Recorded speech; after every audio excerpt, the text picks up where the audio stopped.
आज की मुरली शुरू करते हैं।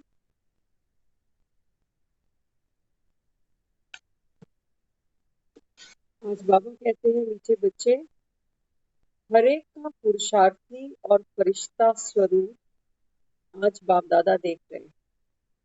अब देखो, जो बच्चे होते हैं ना घर में, तो उनके पेरेंट्स कभी आपस में बैठकर बच्चों की बातें करते हैं ना, क्योंकि ये बच्चे ही तो उनकी संपत्ति है, पूंजी है। बच्चों पर ही सारा चिंतन चलता है कि हम आगे बच्चों को क्या कराएं, हमारे बच्चों में क्या कमी है, क्या विशेषता है। ऐसे ही बाबा कहता है कि बच्चे बाप और दादा, माना शिव बाबा और ब्रह्मा बाबा, क्योंकि दोनों ही अव्यक्त है।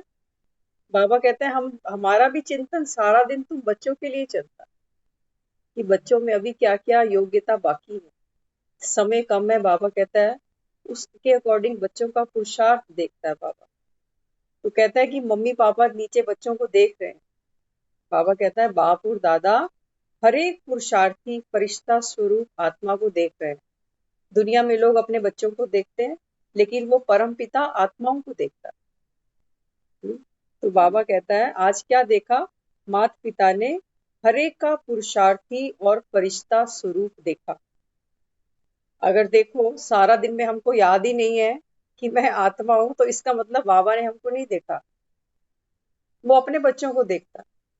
हम थोड़ी दुनिया के बच्चों में माखन लगाने जाते हैं कि ये क्या बनेगा क्या नहीं करेगा, हमें तो अपने बच्चों से मतलब है। तो बाबा भी क्या कहता है, बाबा कहता है बच्चे आज बाप दादा हर एक फरिश्ता स्वरूप आत्मा को, पुरुषार्थी आत्मा को, बाबा कहता है सबकी स्थिति देख रहा था बाबा। तो क्या देखा, बाबा कहता है फरिश्ते तो सब है, लेकिन चमक सबकी अपनी अपनी। जैसे हमारे घर में कोई 0 वाट का बल्ब है, कोई 40 वाट का, कोई 100 वाट का। बाबा कहता है हर एक आत्मा की चमक अलग अलग है, एक जैसी नहीं है, क्योंकि हमारे बच्चे भी तो एक जैसे नहीं होते। हाँ, कोई बिन कहे काम कराते हैं, कोई कहने के बाद भी नहीं करते। चमक अलग अलग है, ये बल्ब सारे अलग अलग। 5 उंगलियां भी बराबर नहीं होती। बिल्कुल। अब बाबा क्या चाहता है, हम्म, माँ बाप भी पूरे दिन पूरा जीवन यही कोशिश करते हैं कि पांचों उंगलियां खींच के बराबर कर दें, कि सारे बच्चे एक जैसे बन जाएं, लेकिन बनता कोई भी नहीं है। हाँ, पूरी जिंदगी हम यही कोशिश करते हैं कि सारे एक जैसे बन जाएं, लेकिन बनता कोई भी नहीं है। तो तो नहीं हो बाबा, सकता। इसीलिए बाबा कहता है बच्चे नंबरवार है। ये बाबा कहते हैं सच्चाई है। क्यों है वो नंबरवार, बाबा कहता है इसकी गहराई पे जाओ। हम सिर्फ कह देते हैं कि पांचों उंगलियां बराबर नहीं है, लेकिन क्यों नहीं है, क्यों नहीं है। बाबा कहते हैं बच्चे सबके यहाँ संगम पर जो पुरुषार्थ है वो एक जैसा नहीं है। अब वो सबको बच्चों को पढ़ा रहा है, कहता है तुम अपना भाग्य खुद बनाओ। लोग तो कहते हैं कि भगवान ने पता नहीं मेरे भाग्य में क्या लिखा, लेकिन बाबा कहता है सच्चाई ये है कि तुम बच्चों को मैं भाग्य की कलम दे रहा हूँ और कह रहा हूँ लिखो अपना भाग्य। लेकिन बाबा कहता है सच्चाई ये है कि बच्चे अपना भाग्य खुद लिखना ही नहीं चाहते। कहते हैं जो होगी देखी जाएगी, किसने देखा कल मौत खड़ी ही है सामने। बाबा कहता है ये जो मैं आता हूँ ना, मैं कहता हूँ कि बच्चे तुमने कालों के काल महाकाल को बुलाया है। तुम्हारा जो पिता है वो तो कौन है, कालों का काल महाकाल। जब कहते हो हमको दुखों से छुड़ा, तो बाबा कहता है फिर छोड़ो। तुमने ही तो गाया ना, विषय विकार मिटाओ पाप हरो देवा। तो बाबा कहता है ये विषय विकारों को छोड़ो। ये विषय विकार क्या है, बाबा कहते हैं तुम तो ये सोचते हो कि जो दूसरे दुख दे रहे हैं ये विषय विकार है। बाबा कहते हैं वास्तव में सबसे बड़ा विषय तो आत्मा के लिए ये शरीर ही है, ये विष है जिसमें आत्मा की पूरी आसक्ति है। तो कह रहे हो कि विषय विकार मिटाओ पाप हरो देवा। बाबा कहता है फिर हो जाओ न्यारे। ये गांठ वही खोलता है शरीर और आत्मा के बीच की, बाकी संसार में कोई ये गांठ नहीं खोल सकता। तो बाबा कहता है जब मैं संगम पर आता हूँ, तो तुम बच्चों को सबसे पहले न्यारा कर देता हूँ। किससे, विषय विकारों से। लेकिन बाबा कहता है सबका पुरुषार्थ अपना अपना है। वो तो रोज आके कहता है बच्चे अमृत वेले जो नहीं कर पाते ना, बाबा कहता है मैं वरदान देता हूँ सुबह सुबह 4 बजे। 4 बजे लोग दूध लेने जाते हैं, ट्रक चल पड़ते हैं सड़कों पे, दूध सप्लाई, अखबार सप्लाई, ब्रेड सप्लाई, क्योंकि उनको कमाना है। वो संडे की भी छुट्टी नहीं करते। लेकिन जब बाबा कहता है ना कि बाप वरदान लुटाने आए हैं, तो बच्चे उठते कहाँ हैं? क्योंकि भरोसा नहीं। बाबा कहता है यहाँ फर्क पड़ता है। जिनको भरोसा है, शिवानी दीदी को ज्ञान में इतने साल हो गए, एक दिन दीदी ने कभी अमृत वेला नहीं छोड़ा। क्या वो बीमार नहीं पड़ती होगी? क्या उसके जीवन में पेपर नहीं आते होंगे? लेकिन बाबा कहते हैं यही फर्क, यही फर्क है। हमको कोई बोले 4 बजे आपके घर में मेहमान ने आना है, या 4 बजे रोज हमारे बच्चे नहीं नाइट ड्यूटी से वापस आना है, तो क्या हम नहीं उठेंगे? हम उठेंगे। हम उसको नाश्ता भी देंगे। क्यों? क्योंकि वहां हमारा संबंध है, वहां हमारी अटैचमेंट है। हम करेंगे। लेकिन बाबा कहते हैं यहाँ बाप के साथ संबंध नहीं है, ये तो सुन ली बात कि हम आत्माओं का पिता है, हो गई बात खत्म।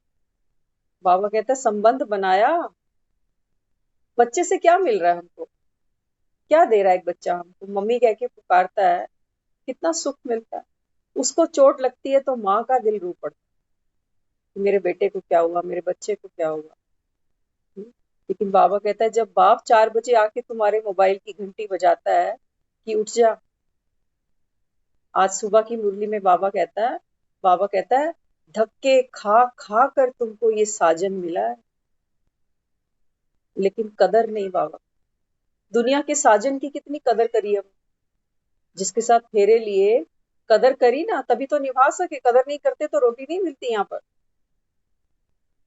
कब खाएंगे, कब सोएंगे, क्या पसंद है क्या नापसंद है, हर चीज का ख्याल रखा, तभी तो निभी।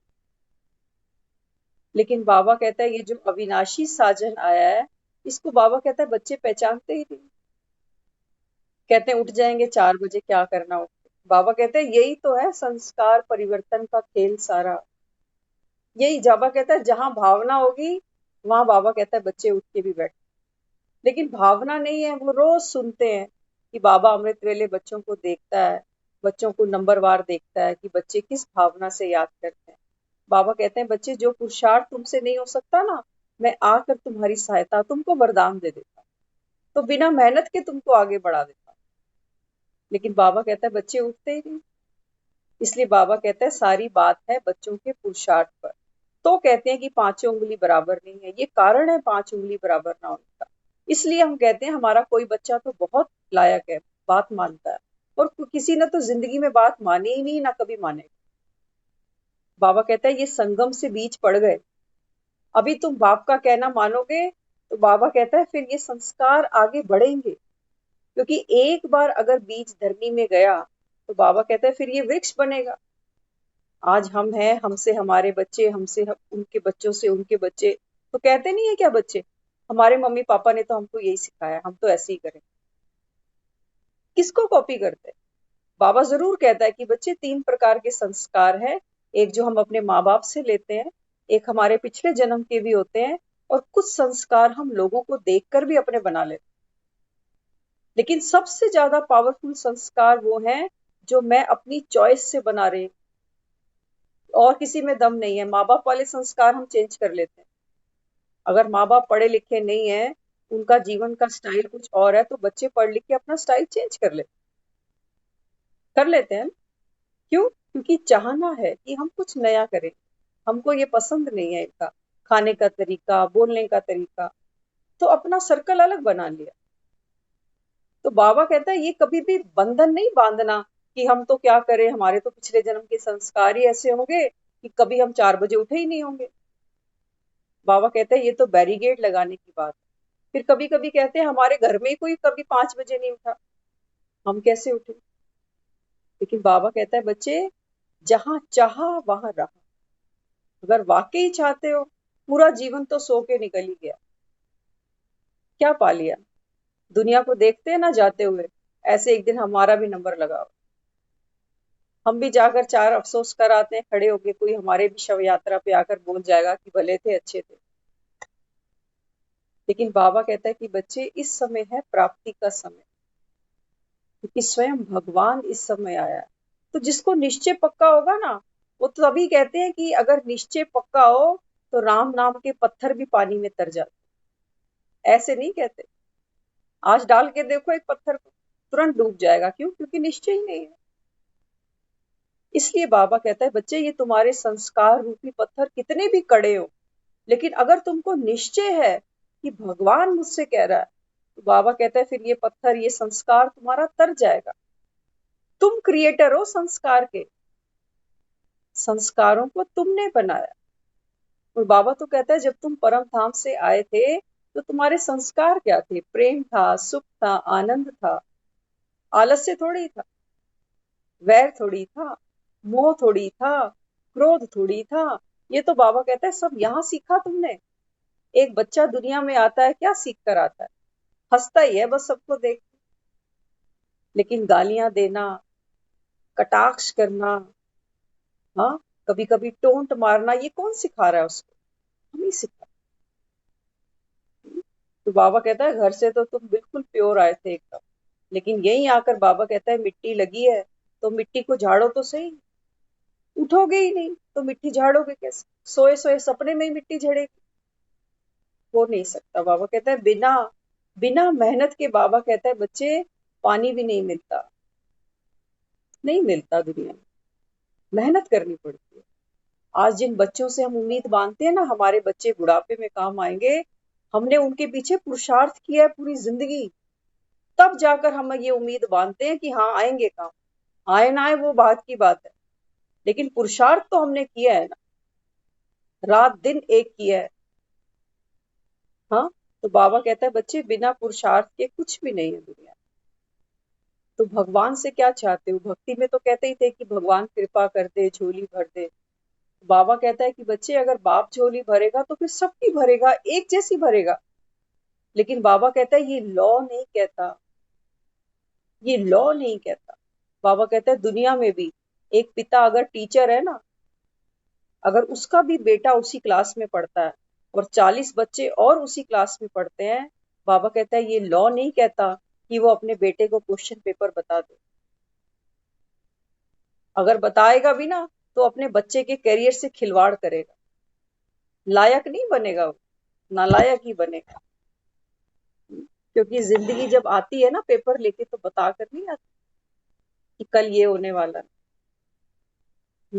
तो बाबा कहता है कि बच्चे ये तो लॉ नहीं कहता कि बाप सबको एक जैसा दे। इसीलिए देखो दुनिया में कोई 80 साल जी रहा है, कोई 40 में चला गया, कोई पूरी जिंदगी बीमार है, किसी को कभी खांसी भी नहीं लगी। कोई पढ़ता है तो इतना गुणी बन जाता है, और किसी को बुद्धि समझ, किसी की बुद्धि ही नहीं खुलती पढ़ाई की तरफ। कहाँ फर्क है? बाबा कहता है बच्चे ये संगम का समय है। इस समय बाबा कहता है जो संस्कार अपने अंदर भरोगे, ये पूरा कल्प बाबा कहता है तुम्हारे काम आने वाले हैं। भले ही तुम सतयुग में एंट्री मारो, चाहे त्रेता में एंट्री मारो, या द्वापर में, कलयुग में, आना तो पड़ेगा। मोक्ष कहता है किसी के लिए नहीं है। कोई बच्चा अगर ये कह दे माँ बाप को कि पापा स्कूल नहीं जाऊंगा, मम्मी स्कूल नहीं जाऊंगा, तेरे बर्तन धो लूंगा, माँ कहेगी नहीं ये मैं करूंगी, लेकिन तू स्कूल। बाबा कहता है ये दुनिया तुम्हारी पाठशाला है। कौन सा माँ बाप होता है खुद अनपढ़ है फिर भी बच्चों को बढ़ा रहे, कहते हैं पढ़ लिख जाओ कुछ बन जाओ, नहीं तो हमारे जैसे धक्के खाओ। बाबा कहता है बच्चे अभी तो परम पिता परमात्मा आया आत्माओं को रूहानी पढ़ाई पढ़ाने। ये पढ़ाई बाबा कहता है दुनिया में तुम्हें कोई नहीं देगा। ये है सच्ची सच्ची भागवत की गीता, ये है सच्ची सच्ची अमर कथा जो शास्त्रों में सुनते थे कि शिव ने पार्वती को सुनाई। बाबा कहता है एक पार्वती नहीं है मेरी, तुम सब मेरी पार्वती हो। मंदिर में क्यों जाते थे मेरे को लोटे पे जल चढ़ाने? कोई रिश्ता था ना तभी तो आते थे, और क्या कहते थे? तेरे जैसा चाहिए। तो 16 सोमवार के व्रत भी बहुत रखते हैं। तो भगवान कहता है कि बच्चे मेरे जैसा तो दुनिया में कोई और है ही नहीं, है कोई उसके जैसा? हर कोई, बाबा कहता है आत्मा दुनिया में जन्म लेती है, मृत्यु हो जाती है, सुख दुख भोगती है आत्मा, लेकिन बाबा कहता है मेरे जैसा कोई नहीं है, ना तो मैं जन्म लेता हूँ ना कभी मृत्यु को प्राप्त होता हूँ। बाबा कहता है मैं सुख और दुख से न्यारा हूं। तो आत्मा ने किसकी डिमांड करी मंदिर में जाके? हमको भी नहीं पता था, हमको तो दूसरों ने बता दिया, पंडित ने बता दिया कि जा 16 सोमवार के व्रत रख तो तेरे को भोले जैसा कोई भोला भाला मिल जाए। है दुनिया में कोई भोला भाला? सारे बम के गोले हैं। तो बाबा कहता है बच्चे, आत्मा ने मुझे मांगा था और मैं आया हूँ। तो गौरी ने जी भी जब विवाह रचा ना शंकर के साथ में, शिव के साथ में, तो लोगों ने कितना समझाया उसको कि किससे शादी कर रही है, जिसके पास ना घोड़ा है ना गाड़ी है, बैल पे बैठता है, किससे शादी कर रही है, पहनने को ढंग के कपड़े भी नहीं है, भस्म रमाता है शरीर। लेकिन उसने पहचाना उसको, उसने बोला नहीं यही सब कुछ है मेरे लिए। तो बाबा भी क्या कहता है, बाबा कहता है बच्चे मैं तो अशरीरी हूं, तुम्हारे जैसा शरीर नहीं है मेरे पास। तो बाबा कहता है बच्चे फिर मुझे क्या करना पड़ता है, तुम्हारी दुनिया में आता हूँ पेइंग गेस्ट बन के।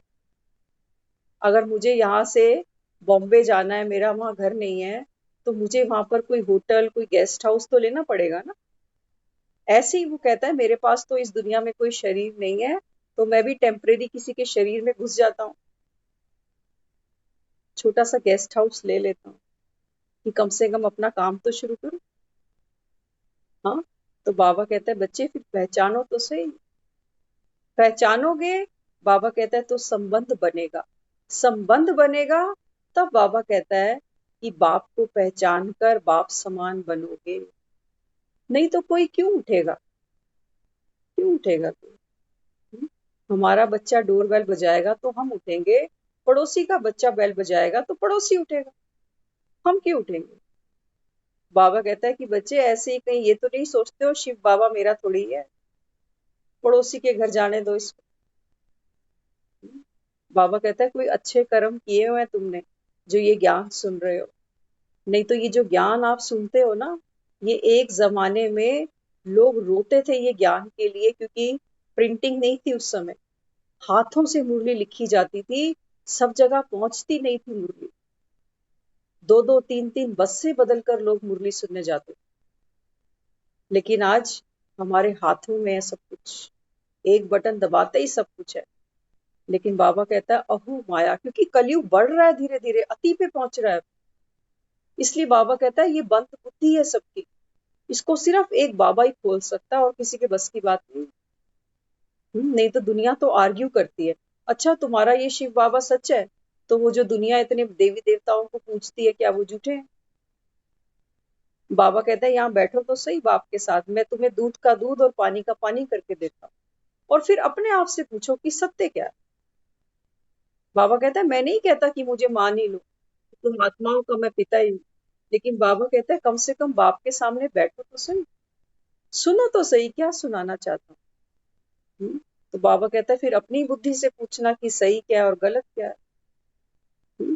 आगे फिर बाबा समझाते हैं, बाबा कहते हैं फिर बच्चों को क्या देखा, सबकी बाबा कहता है फरिश्ता स्वरूप तो सब है, लेकिन चमक सबकी अपनी अपनी है। बाबा कहता है, ब्रह्मा बाबा बोले मेरे सभी बच्चे नॉलेजफुल है। ब्रह्मा कौन है? बच्चों की माँ। तो माँ हमेशा बच्चों का फेवर करती है। बाप फिर भी बोल देगा ये ऐसा, लेकिन माँ कहेगी नहीं ये तो ऐसा है, ये वैसा है, आपको क्या पता। तो ब्रह्मा ने क्या कहा, ब्रह्मा बाबा बोले मेरे सारे बच्चे नॉलेजफुल है। तो शिव बाप बोले नॉलेजफुल के साथ त्रिकालदर्शी भी हैं। टोंट मारकर बोला कि तेरे बच्चे नॉलेजफुल तो सारे हैं, लेकिन त्रिकालदर्शी भी तो है, समझने समझाने में बहुत होशियार है। अब ये पिता कह रहा है माँ को, शिव बाबा बोल रहे हैं ब्रह्मा को कि तेरे बच्चे होशियार तो हैं जैसे तू कह रही है, लेकिन बाबा कहता है समझने समझाने में बड़े होशियार हैं। अब फिर क्या कहते हैं, बाकी क्या रहा, जो अंतर है उसका कारण क्या है? बाबा कहता है ज्ञान सबको एक जैसा मिलता है, लेकिन अंतर कहाँ पड़ता है, फर्क कहाँ पड़ता है?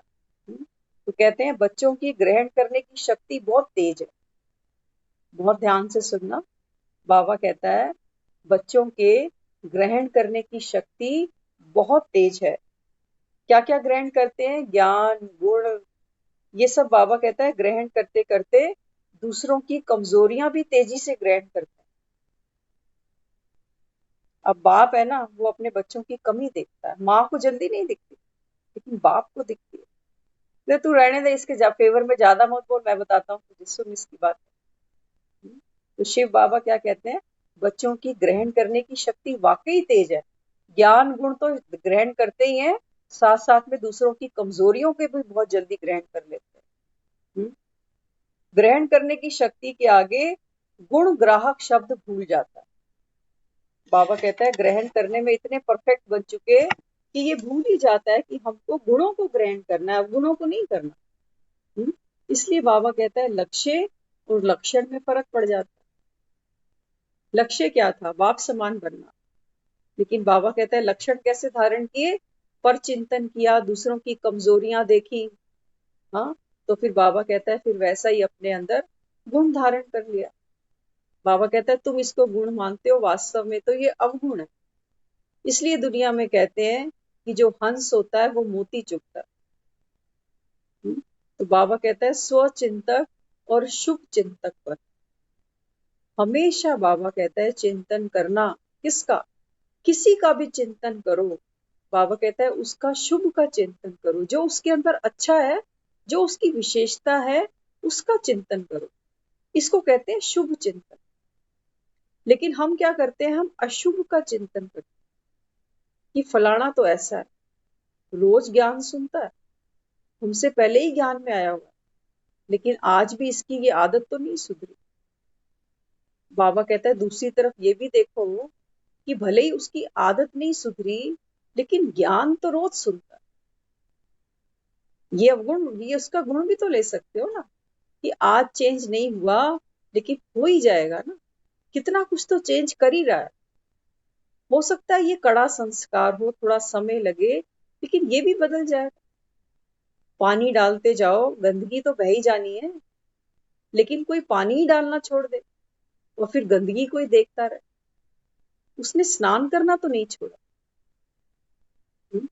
तो बाबा कहता है बच्चे आत्मा का स्नान तो तुमको अब हर घड़ी करना है, क्योंकि चारों तरफ बाबा कहता है इस समय विकारों की धूल है। कोशिश बहुत करते हैं, 1 घंटा सुबह मुरली सुनते हैं, लेकिन बाबा कहते हैं 23 घंटे तो तुमको अखाड़े में उतरना है। युद्ध भूमि है, बाबा कहता है ये दुनिया तुम्हारी। कितना भी बचो, बाबा कहता है धूल तो उड़ेगी। इसलिए बाबा कहता है बच्चे ज्ञान का मनन चिंतन करते चलो। अब धूल तो नहीं रोक सकते, धूल तो नहीं रोक सकते। किस किस को बदलने जाएंगे? बदलेगा कोई? कोई नहीं बदलेगा। ना तो किसी की सोच बदलेगी, ना व्यवहार बदलेगा, ना बोल बदलेंगे, ना कर्म बदलेंगे। लेकिन अब क्या करें? देख देख के दुखी होते रहे, या अब कुछ अपने ऊपर करें? तो बाबा कहता है कभी नहीं सोचना कि मुझसे तो होता ही नहीं। ज्ञान तो अच्छा लगता है, सुन लेते हैं, लेकिन कभी नहीं अपने आप को ये संकल्प देना कि मुझसे नहीं होता। बाबा के सामने जाकर बैठकर बात करना कि बाबा ये मुझे सिखाओ, ये मुझसे नहीं हो रहा, आप मेरी सहायता करो। बाबा कहता है अभी बाप बैठा है, तुमको सारी, बाबा कहता है मैं सहायता दूं। लेकिन बाबा कहता है वक्त खत्म हुआ ना, अभी बाबा कहता है फाइनल पेपर तुम्हारा हुआ नहीं है, जितनी मदद चाहिए ले लो, बार बार पूछो, कोई चीज नहीं समझ में आती। लेकिन बाबा कहता है जब पेपर हो गया, एक बार समय निकल गया, बाबा कहता है फिर बाप भी क्या करे। इसलिए बाबा कहता है बच्चे समय का अभी लाभ उठाओ। ये समय हमारा कम हो रहा है, बढ़ नहीं रहा। पता नहीं किसके जीवन में क्या परिस्थिति सामने आने वाली है। और बाबा कहता है हो सकता है कि कई बच्चे तो ऐसी ऐसी परिस्थितियों में फंसते हैं कि ज्ञान को सुन ही नहीं पाते बेचारे। लेकिन फिर भी जो उन्होंने अपनी डायरियों में लिखा, जो अपने पास रखा, हाँ, वो ज्ञान फिर वो मनन चिंतन का हिस्सा बनाते हैं। एक सेंटर पे एक भाई आते हैं, वो 10 साल माउंट आबू में रहे, और इतना बड़ा भाग्य किसी किस्मत वाले को मिलता। लेकिन कैसे फिरकी घूमी, अब दिल्ली में आ गए, और यहाँ आप सेंटर पे आके रोज मुरली सुन। तो हम जब उनको सुनते हैं, उनसे बात करते हैं, तो वो बताते हैं वहां के अनुभव माउंट आबू के। तो 10 साल वहां की भूमि में रहना ये बहुत बड़ा सौभाग्य है। लेकिन कैसे क्या परिवर्तन हो जाए कुछ नहीं कह सकते। तो अभी बाबा कहता है जो मिल रहा है कम से कम ये तो ले लो, इसको तो ले लो। भूखे मरने से तो अच्छा है कुछ तो जाए, कुछ तो अंदर जाएगा। तो बाबा कहता है कि बच्चे इस समय स्वचिंतक और शुभ चिंतक बनो। स्व के प्रति स्वचिंतक और दूसरों के प्रति शुभ चिंतक बनो। कोई कैसा भी है। बाबा कहता है तुमको क्या पता किसी की जीवन कहानी। लेकिन बाबा कहता है कोई कैसा भी है, उसको बाबा कहता है दुआएं देते चलो, आप महसूस करना। ये प्रैक्टिकल बात है, हम सब अनुभवी हैं। कई बार क्या होता है, हमारी किसी के साथ मनमुटाव भी नहीं है, लेकिन एक जैसे साइलेंस में चले जाते हैं, हम किसी से बात नहीं करते, लेकिन अंदर अंदर हम सारा दिन यही सोचते हैं कि ये बात करे तो मैं करूं, पहले ये करे तो मैं करूं, ये करे तो मैं करूं। लेकिन जब वो सिचुएशन ऐसी आती है ना कि सामने वाला हमें नाम से बुलाकर कोई बात करता है, तो उससे जवाब देने में हमको जो खुशी मिलती है, हम उससे रोज बात करते हैं उतनी खुशी नहीं मिलती। लेकिन एक साइलेंस के बाद जब हमारी दोबारा बात होती है ना, तो अंदर आप महसूस करोगे इतना हल्कापन महसूस होता है, अचानक इतनी खुशी मिलती है। क्यों? क्योंकि एनर्जी फ्लो होना चाह रही थी, उसको रास्ता ही नहीं मिल रहा। अब उसको रास्ता मिला, वो लाइट हो गई। अब उसके मन में उसका ख्याल ही नहीं आएगा। इसलिए बाबा कहता है कि बच्चे अब यहाँ से क्लीन करो एनर्जी। अगर कहीं फंसी पड़ी है, किसी के साथ बोलचाल बंद है, बाबा कहता है माफ कर दो या माफी मांग लो, कुछ भी करो। लेकिन बाबा कहता है यहाँ वो तुम्हारी बुद्धि में नहीं बैठे, अभी बुद्धि से बाबा कहता है निकालो सबको। तो फिर आगे बाबा कहता है स्वचिंतक अर्थात मनन शक्ति और शुभ चिंतक अर्थात सेवा की शक्ति। वाचा की सेवा से पहले शुभ चिंतक की भावना से जब तक धरती को तैयार नहीं किया, तब तक वाचा की सेवा का भी फल नहीं निकलेगा। कई बार बच्चे बाबा से बात करते हैं, कहते हैं बाबा हमने किसी को ज्ञान समझाया, उसको बोला हमने आओ हमारी क्लास, लेकिन बाबा वो तो सुना ही नहीं, बल्कि हमें ही बोल दिया कि तुम छोड़ो। तो बाबा क्या कहता है? बाबा कहते हैं वाचा आपकी तब तक बाबा कहता है फल नहीं देगी, जब तक बाबा कहता है दूसरी आत्मा के प्रति आपका शुभ भाव नहीं होगा। कभी भी किसी को ज्ञान इस कंडीशन पर नहीं सुनाने बैठना कि ये तो क्लास में आना चाहिए ना। अगर वो क्लास में नहीं आता, हमारी अपनी स्थिति गिर जाती है कि मेरी तो बेइज्जती हो गई इसके सामने, इसने तो मेरी बात को माना ही। बाबा कहता है तुम्हारी बात थी कि बाप की बात थी?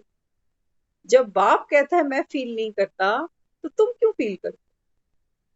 आज भी कई लोग ज्ञान को सुनते हैं, बाबा तो मुरली में रोज ही कहता है, कई बच्चे 8 10 10 साल बाबा बाबा बाबा करते हैं और फिर बाप को फारकती दे देते। तो बाबा कहता है कलयुग में देख रहे हो ना, बच्चे पालते हो और बच्चे माँ बाप को जानते ही नहीं। बाबा कहता है ये यही की बात है, जो बोएगा वही पाएगा, तेरा किया आगे आएगा।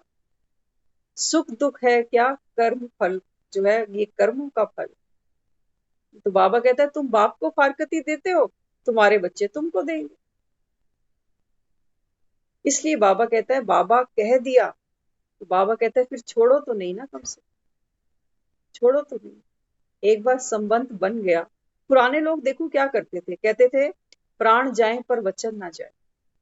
एक बार संबंध बन गया तो बन गया। हमारे तो देश में डिवोर्स जैसी कोई बात भी नहीं होती थी, पता भी नहीं होता था कि होती क्या भला है। विदेशों से ये आया, आज घर घर का हिस्सा बना। तो बाबा क्या कहता है? बाबा कहता है या तो संबंध बनाओ, नहीं बनाओ तो बाबा कहता है फिर तोड़ निभाओ। इसको कहते हैं रघुकुल रीत सदा चली आई, प्राण जाए पर वचन न जाए। एक बार अगर 7 फेरे ले लिए, तो फिर बाबा कहता है अंतिम यात्रा तेरी यहीं से निकले। फिर यही तो हम अपने बच्चों को कहते हैं कि बच्चे डोली तेरी यहाँ से जाए, अर्थी अगले घर से ले। हाँ? लेकिन बाबा कहता है आज तो दुनिया में इतनी मुसीबतें देखती हैं आत्माएं, पैसा खुला नहीं, घर में मेड नहीं, तो तुरंत भाग जाती। आज सुबह सेंटर पे दीदी ने यही बात समझाई। कहते हैं देखो क्या होता है, क्यों एक लड़की शादी करके ससुराल जाती है, बड़ी खुशी होती है उसको, नई नई जाती है, लेकिन धीरे धीरे घर की जिम्मेवारियां पड़ती हैं, गृहस्थी का बोझ पड़ता है, तो हर चौथे दिन वो प्लान करती है माँ के घर जाओ, 1 हफ्ता 10 दिन, क्यों? मौज मनाने, आराम करने। क्यों? क्योंकि यहाँ तो उसको पिसना पड़ता है। तो माँ के घर जाती है। तो आज सेंटर पे जब ये बात चली ना, तो दीदी कहने लगी कि कुछ माएँ होती हैं वो बेटियों को बार बार बुलाती है, आजा आजा आजा, होली आई, तेरा बर्थडे आया, दिवाली आई, आजा आजा आजा। तो फिर क्या करती है, वो घर तोड़ती है। और जो माँ ये कहती है ना कि समय पर आना उचित है, हर समय क्या मुंह उठा के चल देती है। क्या हमने स्ट्रगल नहीं किया जिंदगी में? हाँ। तो बाबा फिर यहाँ क्या समझाता है, फिर दीदी ने आगे समझाया। दीदी कहती है कि जब ये सब सीन करते हैं ना, एक तरफ से तो वो जा रही है नई यात्रा पे अपने ससुराल, और माँ उसको बार बार बुलाती है, तो फिर वो ससुराल में खुश नहीं रहती। मन उसका यही होता है, क्योंकि यहाँ उसको मौज परस्ती मिलती है। हम्म? तो आत्मा में शक्तियां वैसे ही नहीं है, वो सोचती है कि यही अच्छी थी। ऐसे ही फिर दीदी ने समझाया, दीदी दुनिया में भी जब कोई हमारे घर से आत्मा जाती है ना शरीर छोड़ के, तो हम तो रोते हैं, उसको रोते हैं ना। हमारा कोई प्यारा घर से चला गया, शरीर छोड़ा, जीवन यात्रा खत्म की, तो हम क्या करते हैं, वो तो अगली ट्रेन पे चढ़ गया, लेकिन हम उसको संकल्पों से रोज याद करते हैं कि आजा, तेरे बिना दिल नहीं लग रहा, तुम होता तो हम ये करते, तुम होते तो हम वैसे करते। तो अगला यात्रा कर रहा है, लेकिन माँ उसको बार बार बुलाती है, तो वो नया घर बनेगा नहीं, वो गर्भ में बच्चा फिर गिर जाए। इसलिए जो अच्छी माँ होगी वो क्या कहेगी, वो कहेगी कि बच्चे, आपकी अब जीवन की अगली यात्रा शुरू हो रही है, हम आपके सहयोगी हैं, लेकिन आपका जीवन साथी वो है। तो वहीं पर ही जो भी है जीवन में, पीछे कभी नहीं हटना, हिम्मत से आगे बढ़ना। इसलिए देखो, दुनिया में शादी के दिन ना 7 फेरे कराते हैं पहले। एक वो प्रतिज्ञा है, अग्नि को साक्षी माना, अग्नि को देव जानते हैं ना लोग। तो अग्नि के आगे हम साक्षी बनते हैं कि चाहे अब कुछ भी हो जाए, हम साथ नहीं छोड़े। हम्म? लेकिन उसकी तो हमने वर्थ रखी ही नहीं। अब बाबा कहता है, बच्चे, आत्मा भी तो क्या है, अभी परमात्मा के सामने क्या कर रही है, ये फेरे लगा रही है कि मैं सिर्फ तेरी हूँ। और ये जितना भी खेल पसारा है ना, ये सब तो छूटना ही है। छूटेगा कि नहीं छूटेगा ये सब छूटेगा। बाबा कहता है, ये खिलौने समझो, जब बच्चा सियाना होता है तो खिलौने छूट जाते हैं। इसलिए बाबा कहता है, बच्चे, ये दुनिया भी क्या है, ये तो खेल पसारे हैं सारे। इसको बाबा कहता है यूज करो, लेकिन कभी इनमें फंसो नहीं। तो बच्चा क्या करता है, खिलौना टूटता है तो रोता है, उसको ऐसा लगता है जैसे मेरी दुनिया ही लुट गई। लेकिन माँ क्या कहती है, अरे बाजार में इससे अच्छा खिलौना है, मैं और दिला दूंगी। हाँ? तो बाबा भी कहता है कि बच्चे, तेरे घर से कोई खिलौना छूट गया, टूट गया, तू रो नहीं, हम तुझको नया खिलौना देंगे। हम्म? तो बाबा भी हमें क्या कर रहा है, नए खिलौनों से खेलने के लायक बना रहा है। वो हमको देवी देवता बना रहा है कि बच्चे, तुमने यहाँ मिट्टी के खिलौने बहुत खेले, अब वो कहता है ज्ञान रत्नों से खेलना सीखो, ताकि वो कहता है कि देव देवता बनकर तुम सत्युग में सुख भोग सको। लेकिन हम तो इन्हीं को रो रहे हैं, किसी की टांग टूटी, किसी का हाथ टूटा, वो टूटे फूटे खिलौने लेके ही हम राजी हैं कि भगवान इसका हाथ जोड़ देना, यही खिलौना ठीक कर देना। तो बाबा हमको क्या समझाता है, बाबा कहता है कि बच्चे, शुभ चिंतक यह भावना दूसरों की ग्रहण शक्ति को बढ़ाती है, जिज्ञासा को बढ़ाती है। किसी को ज्ञान का मैसेज दिया, हो सकता है उसने नहीं एक्सेप्ट किया हमारे ज्ञान को, हमारा तो ज्ञान है ही नहीं, ज्ञान तो उसका है। लेकिन बाबा कहता है, रिफ्यूज वो मुझे कर रहा है, तो तुम क्यों दुखी हो रहे हो? हम्म? लेकिन बाबा कहता है, उसके प्रति जब शुभ भावना रखते हो, तो बाबा कहता है उस आत्मा में ग्रहण करने की शक्ति बढ़ती है। लेकिन जब हम यहाँ से उसको ताला ही लगा देते हैं, दोबारा इससे कभी बात ही नहीं करेंगे। बाबा कहता है, पता नहीं कौन सी आत्मा के जीवन में कब फिरकी घूमेगी, कब किसके जीवन में दुखों का हल चलता है, तो कोई आत्मा यहाँ आती है। बिना दुख का हल चले कोई यहाँ नहीं आता, ये भी मान के देख लेना। कोई ना कोई दुख का हल हमारे जीवन में जरूर चला है, तब हम यहाँ पहुंचे हैं। दर्द होता है तभी कोई डॉक्टर तलाशता है, ऐसे कोई नहीं जाता डॉक्टर के पास। तो बाबा कहता है, जो दुनिया अभी सुख मान रही है, बाबा कहते हैं आएंगे वो भी, जाएंगे कहाँ, जाएंगे कहीं और। बाबा कहता है घर सबका एक ही है, इसलिए बाबा कहता है रास्ता यही है, आना सबको इसी रास्ते पे है।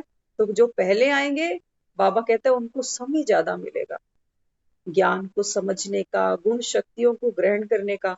अब सोचो, कोई पार्लर जाए, फिर बहुत फुर्सत में तैयार हो रहा है, 4-4 6-6 घंटे लगा, और कोई जाता ही कहता है कि 5 मिनट है, फटाफट जो करना कर दे टाइम में, तो उसका फिर मेकअप कैसा होगा, आप खुद सोच सकते हो।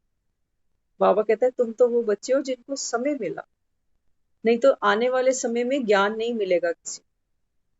उस समय बाबा कहता है वो अंतिम पार्ट कैसा चलेगा, जैसे मंदिरों में जाते थे ना देवी देवताओं के सामने, तो उनकी मूर्तियों के सामने खड़े हो जाते थे, वो कहते थे मन को शांति मिली। बाबा कहता है अंत में बस यही होगा।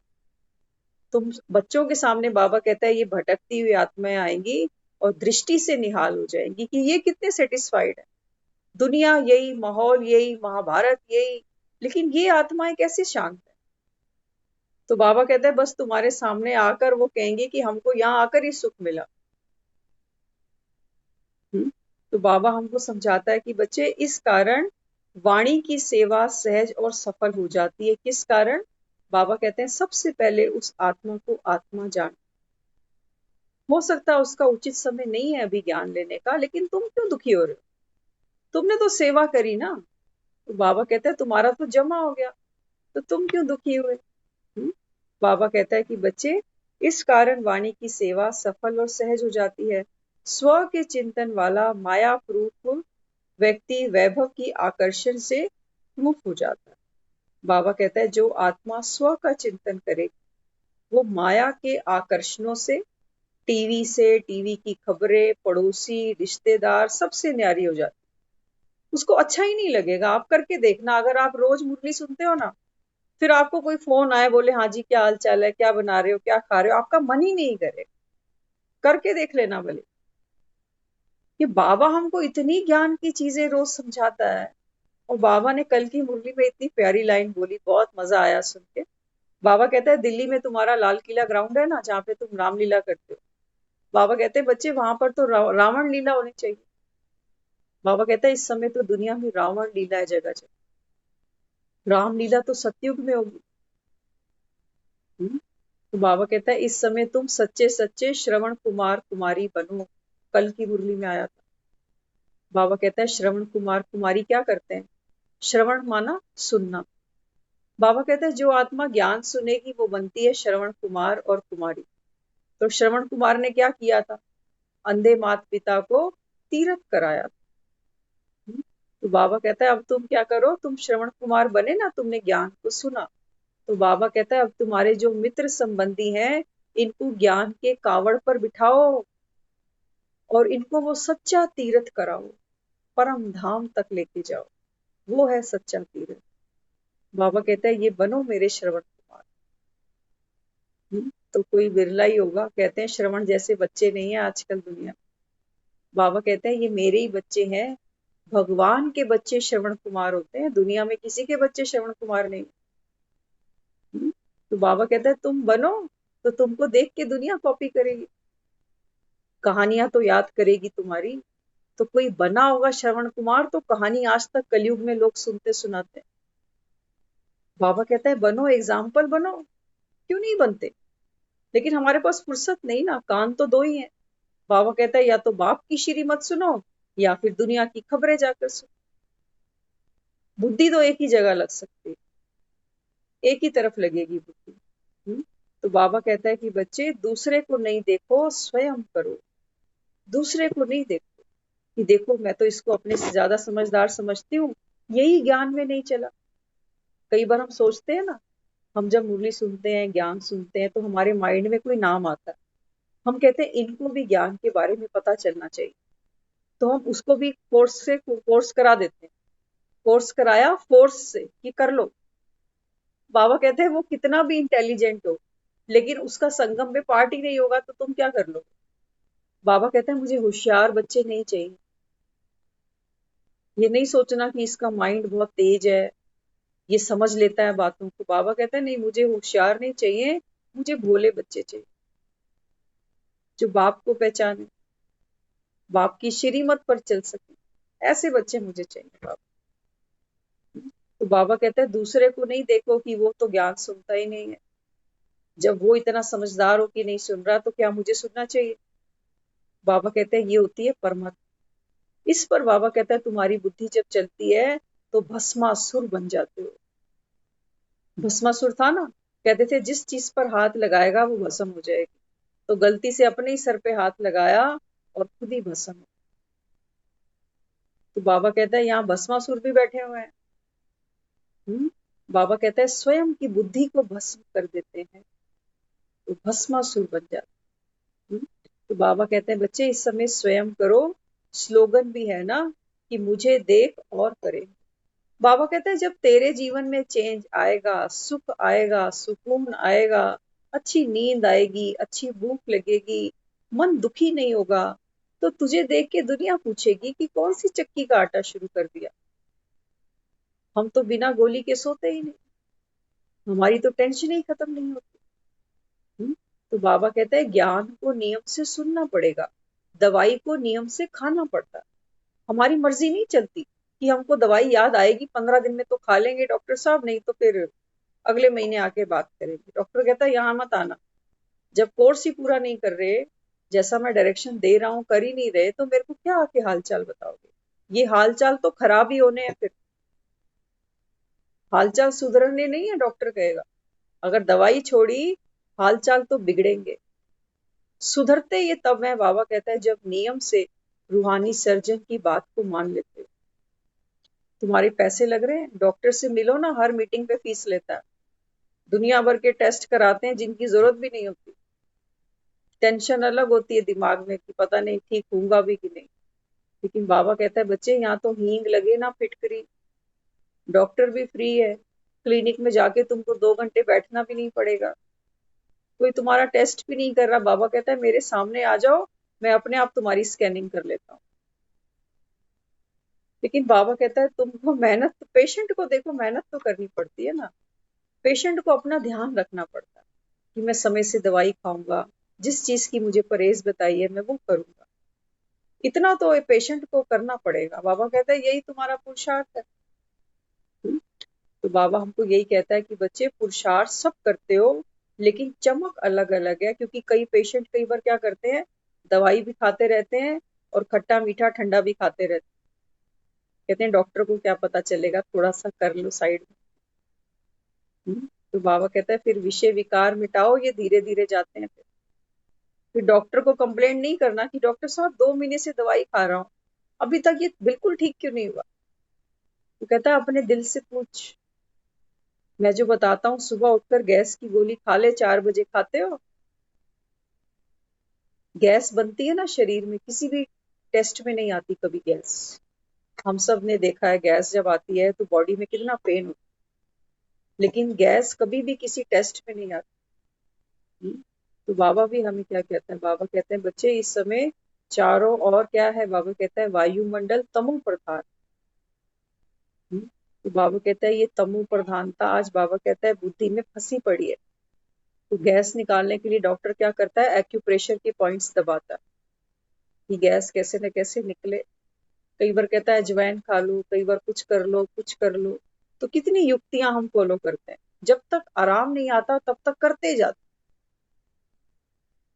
तो बाबा कहता है कि बच्चे ये जो जीवन में इतने दुख सुख आते हैं, इतना बाबा कहता है पेन आत्मा ले रही है, तो इस समय बाबा कहता है जो बाप कहता है इसको फॉलो करो। कोई साइड इफेक्ट तो बाबा कहता है ही नहीं। दुनिया में तो किसी दवाई का हम देखते हैं साइड इफेक्ट भी आता है, लेकिन बाबा कहता है ज्ञान का कोई साइड इफेक्ट, करके देखो, नहीं अच्छा लगे बाबा कहता है जयराम जी की छोड़ देना, बाबा थोड़ी रोज रोज तुमको पकड़ने आएगा। तो कहता है मैं एक ही बार बुलाता हूँ कि तुमने बुलाया और हम चले आए। अब वो कहता है कि बाप को पहचान लिया।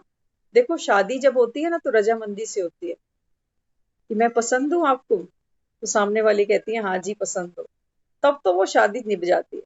अब वो रोज ही आए कि मुझे पसंद कर लो ना, कर लो ना, कर लो ना, तो फिर बात नहीं बनती। एक बार उसने अपना परिचय दे दिया कि देखो मैं तो ये हूँ, इस समय मैं आता हूँ तुमको, मैं ये सुख दे सकता हूँ, क्या बनना है मेरा। तो जिसको बनना होगा वो फिर हाँ करके आगे चलता जाएगा। जिसको बाबा कहते हैं जिसका माइंड सेट नहीं है तो फिर जाओ अपने घर, पतियों की कमी थोड़ी है दुनिया में। ओम शांति।